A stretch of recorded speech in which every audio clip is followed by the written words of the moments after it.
UDF രാഷ്ട്രീയവുമായി ബന്ധപ്പെട്ട ഒരു സുപ്രധാന വാർത്തയാണ് ഇപ്പോൾ കോട്ടയത്ത് നിന്ന് പുറത്തു വരുന്നത്. കഴിഞ്ഞ തവണ കോട്ടയം ജില്ലയിലെ 9 സീറ്റുകളിൽ 3 സീറ്റിൽ മത്സരിച്ചത് കേരള കോൺഗ്രസ് ജോസഫ് വിഭാഗമായിരുന്നു. എന്നാൽ ഇവയിൽ 2 സീറ്റ് കോൺഗ്രസ് തിരികെ ഏറ്റെടുക്കുമെന്ന വാർത്തയാണ് ഇപ്പോൾ പുറത്തു വരുന്നത്. കഴിഞ്ഞ ലോക്സഭാ തെരഞ്ഞെടുപ്പിൽ ജോസഫ് ഗ്രൂപ്പ് താരതമ്യേന ദുർബലമായ ജില്ലയിലും കോട്ടയം സീറ്റ് അവർക്ക് വിട്ടുകൊടുത്തത് ജോസഫ് ഗ്രൂപ്പിന് സംസ്ഥാന പാർട്ടി എന്ന അംഗീകാരം നേടിയെടുക്കുന്നതിന് വേണ്ടിയുള്ള കോൺഗ്രസിന്റെ സഹായമായിരുന്നു. ഫ്രാൻസിസ് ജോർജ് വിജയിച്ചതോടുകൂടി ജോസഫ് ഗ്രൂപ്പ് ഒരു അംഗീകൃത സംസ്ഥാന പാർട്ടിയായി മാറി.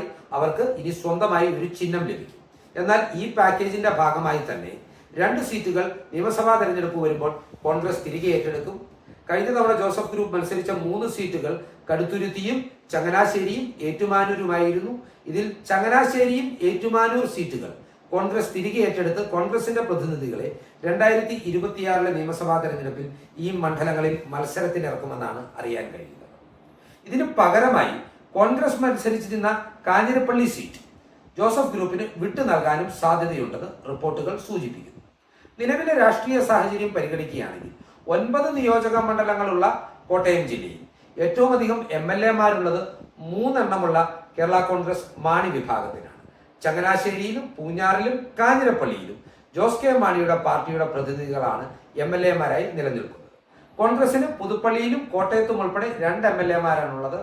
UDF-നെ സംബന്ധിച്ച് നോക്കുകയാണെങ്കിൽ കടുത്തുരുത്തിയിൽ മോൻസ് ജോസഫും പാലായിൽ മാണി സി കാപ്പനുമാണ് കോൺഗ്രസിന് പുറമേയുള്ള കോട്ടയം ജില്ലയിലെ MLA-മാർ.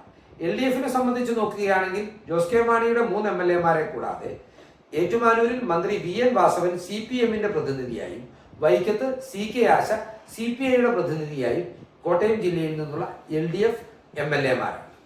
ഈ സാഹചര്യങ്ങൾ പരിഗണിക്കുമ്പോൾ ജില്ലയിൽ 1ാം സ്ഥാനം കൈയടക്കുക എന്ന വ്യക്തമായ ലക്ഷ്യത്തോടുകൂടി പരമാവധി സീറ്റുകളിൽ മത്സരിക്കുകയും വിജയം ഉറപ്പിക്കുകയും ചെയ്യുക എന്നുള്ളതാണ് കോൺഗ്രസിന്റെ നയം. അതുകൊണ്ട് തന്നെ കഴിഞ്ഞ തവണ 5 സീറ്റുകളിൽ മത്സരിച്ചിരുന്നെങ്കിൽ വരാനിരിക്കുന്ന തെരഞ്ഞെടുപ്പിൽ 6 സീറ്റിൽ മത്സരിക്കാനാണ് കോൺഗ്രസ് തീരുമാനം.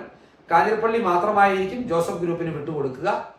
ഈ 6 സീറ്റുകൾ ഏതൊക്കെയാണ് എന്ന് നമുക്കൊന്ന് ഓടിച്ച് പരിശോധിക്കാം.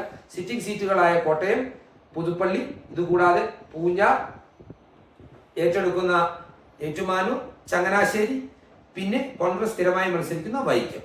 ഈ 6 സീറ്റുകളിൽ 5 വൈക്കം ഒഴികെയുള്ള 5 സീറ്റുകളിലും കൃത്യമായ സ്ഥാനാർത്ഥിത്വം കൊണ്ട് വിജയം ഉറപ്പിക്കാമെന്ന് കോൺഗ്രസ് കണക്ക് കൂട്ടുന്നു.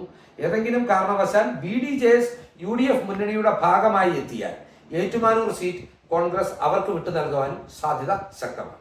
ഈ ചിന്തകൾ പങ്കുവച്ചുകൊണ്ട് ഈ വീഡിയോ ഇവിടെ അവസാനിപ്പിക്കുന്നു. നന്ദി.